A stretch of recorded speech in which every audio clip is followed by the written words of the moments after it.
This is Carl at National RV Detroit. I'm going to walk you through your Solaire 240 BHS. Okay, I'm here on the door side of the trailer walking towards the rear. Okay, first of all you have scissor type stabilizer jacks. Those take a crank or a 3/4 inch socket on a drill. A lot of people use that these days. Alright, you've got an outside kitchen here. Excuse my camera work, I'm going to be all over the place here for a minute. Okay, alright, back. So you have a refrigerator which works on 110 AC, so as soon as you plug in the trailer that's going to start. You've got a sink, and you have pull out here. Okay.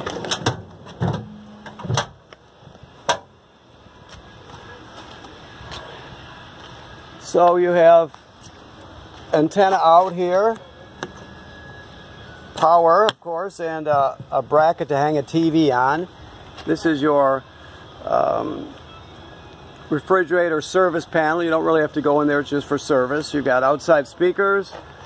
This is the vent for the range hood. Now if you're going to use the range hood fan, you can push up on this. You can see there's little, hopefully you can see there's little latches there. You just push up on it and the baffle will flap freely. But when you're not using that, just go ahead and keep it shut. Alright, you're only going to open that up when you're using the fan. You got a power awning with LED strip. Your stairs fold right into the trailer. If you need to adjust the legs because you're on uneven terrain, you can just pull this pin right here, okay, and then slide them up and down. Alright, and let's see, you got your power cord, 30 amp, 30 feet long.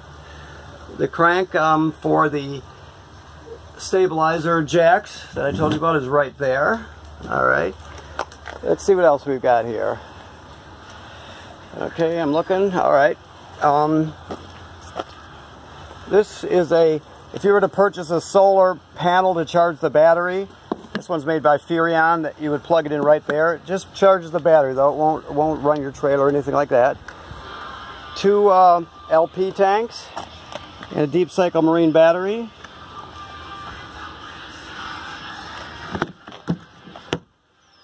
Your hitch, well, I'll show you how the hitch operates, how to set it, how to hook it up and everything when you get here. But keep in mind, this is a Husky centerline hitch, so you can always go to their website and you can follow the link to their hookup video if you're ever out somewhere and you need to refresh your memory. You have 2 ways to get water into the trailer. The most common here is the city water hookup. You're just going to hook the hose on there and turn it on, you're ready to go. If you go to an older state park or a more rustic one, a rustic campsite period, and it doesn't have plumbing on the campsite, you can fill your fresh water tank right here, and then you can use the onboard pump to pump your water. So everything will work just like you've got city water. So that's, normally 9 times out of 10 you're going to be using the city water, but there's times where you don't have plumbing, you can use the other system. Slide room. Okay, this is your water heater here. Okay, so this one works on both gas and electric. Just so you know, there's a switch here in the lower left hand corner. You can see it right there. It's off. This switch powers the electric heating element that's behind this cover here.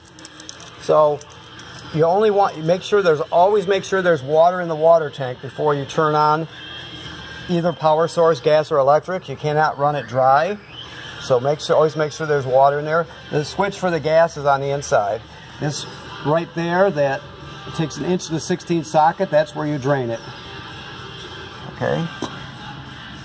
And when you winterize, if you don't know this, you might know this already, I don't know what your level of experience is, but you always have to bypass the water heater before you winterize it, so keep that in mind.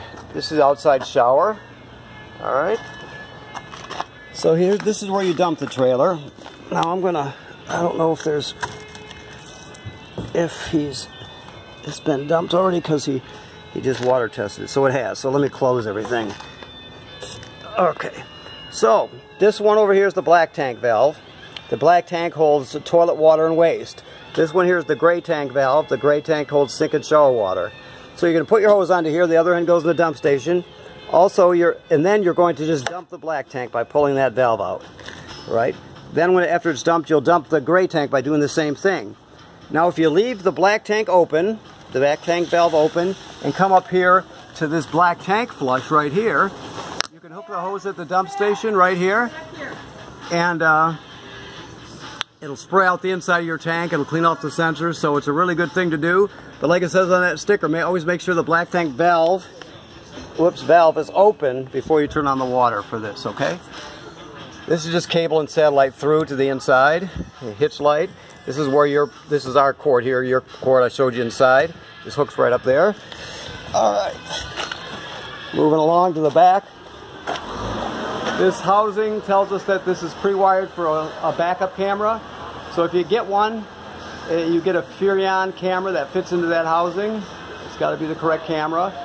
We sell them here, or no matter where you buy them, make sure you get the right one, okay? Also, while we're looking up, you have to inspect the roof at least 3 times a season. So you're going to go in the spring and the fall, and once in the middle of the summer, and you walk around up there or send somebody up there.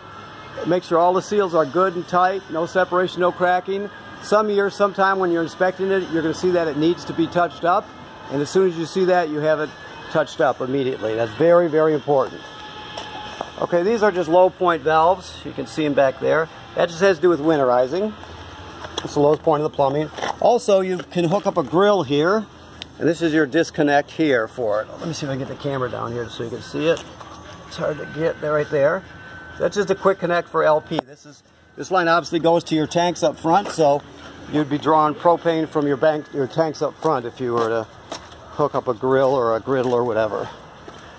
All right, so we'll go inside. All this is telling us that this is pre-wired for a Wi-Fi signal booster with a router. So if you're interested in that, you can go to this address here, or you can talk to our parts people. It basically just gives you an option to have a signal booster for your Wi-Fi and a router inside the trailer, so you basically have your own little network inside the trailer, okay? To operate the thermostat, you're just going to push the mode button once to light it up, and then you just scroll through. That's the fan. Cool, which is air conditioning. You always want to use auto if you can, so high auto is very common. Then your heat's here, then it's off. When I said fan is just the air conditioner running without the compressor. So basically, anytime you select an appliance, whether it's the air conditioner, let's say, there'll be a lag time of 5 seconds at least, so you got to be patient. There's going to be a lag time before it turns on or turns off, for that matter. Okay, this is your panel here. The awning extends to send out your power awning. Basically, you're going to look around, make sure everything is out of the way. Okay, and you're just going to extend it out. So you're going to go like this, basically. And you'll roll it out. I won't go all the way with it, but you roll it out till you can see the awning tube, basically. That's 8 feet it goes out, so you'll see it. Once the metal tube appears, you know you take your finger off the button. Okay. And you can see you have lights on it also down there on the arm, okay? Now your slide room is right here. I'll bring it in just a little bit to show you. You see, it comes up over the floor when it comes in, so when I'm going out, it'll drop into place, then start ratcheting. When it ratchets, you just take your finger off the button, like that. That's how you know it's all the way in or all the way out. It'll make that noise, and that just keeps it from overextending or over-retracting. Also, you can, I told you about turning on your water heater on gas. That's right here, this button right here. If you want to turn on your water pump, which is for if you're using the demand tank, the fresh water tank, you can do that there. Then you can check your levels here. Your battery totally charged. Fresh water tank is empty. Black water tank is empty. You just have one black water tank. One gray tank is empty, the rest of them for different applications. As it fills, they'll graduate up by 1/3 increments, they'll light up.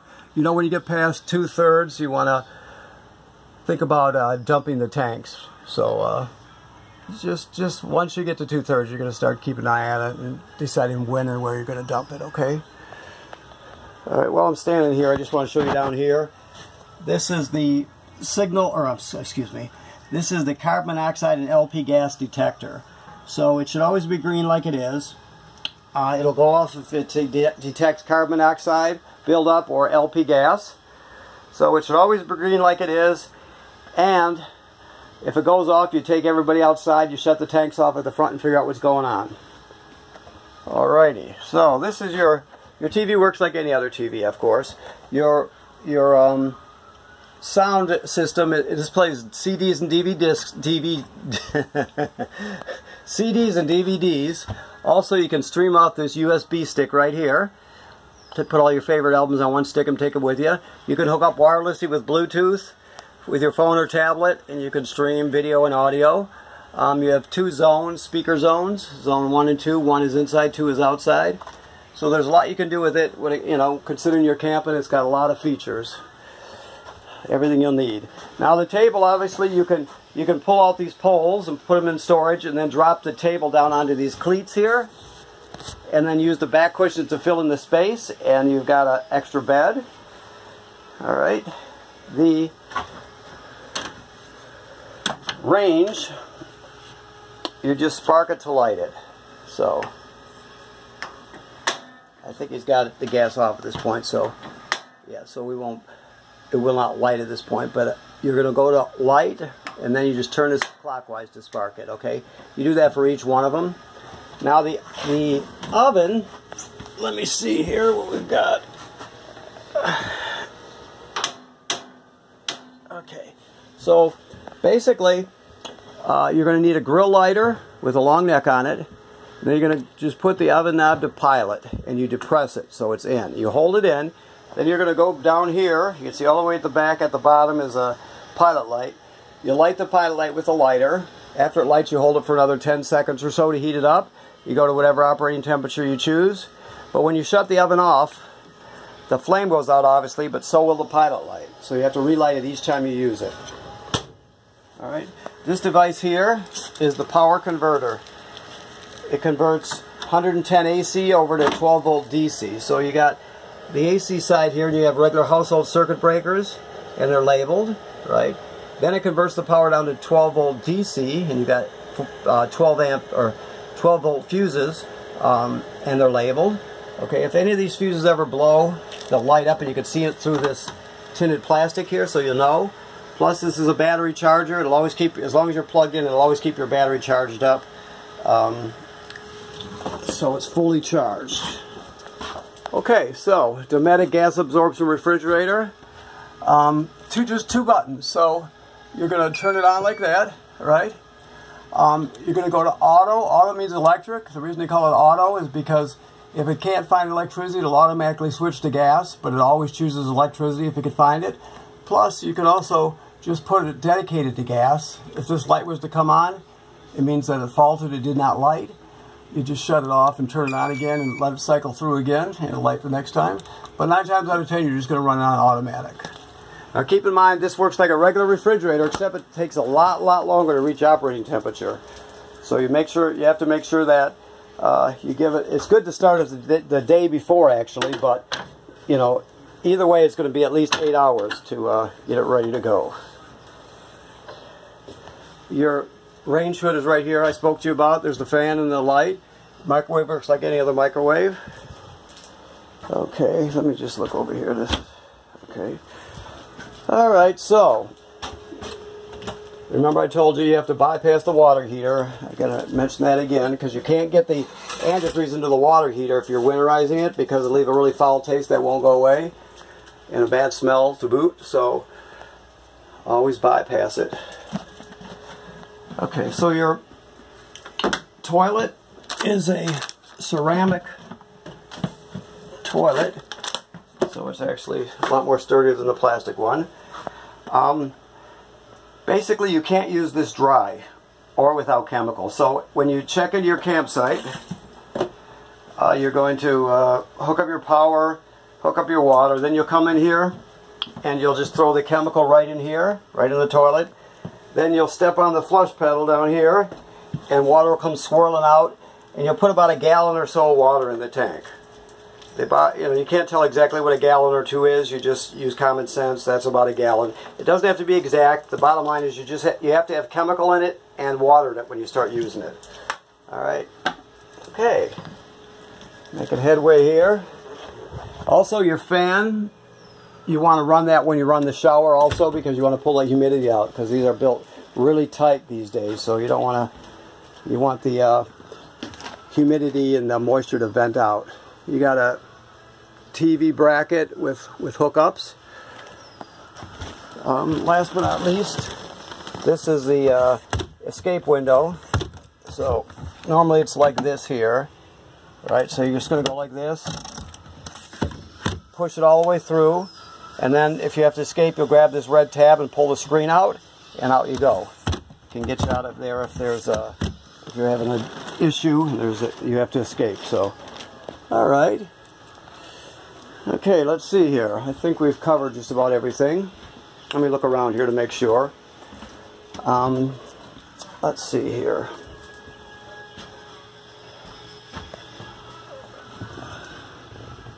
Okay, just so you know, I told you there's valves on the back of the water heater that you want to bypass the water heater before you put any antifreeze into it. You'd access the back of the water heater from right here. There's 4 screws holding this panel on. All the screws are numbered 2 square-headed screws, so you just zip those out and you'll see the valves on the back. We're right here, so you can tell where we're at. Right next to the bathroom door here. Okay? Alright. So, I want to thank you for purchasing your trailer from National RV Detroit. Any questions or issues, you just call us and we'll help you out and make sure you're taken care of. And don't forget to inspect your roof at least 3 times a season. It's very important. Thank you very much.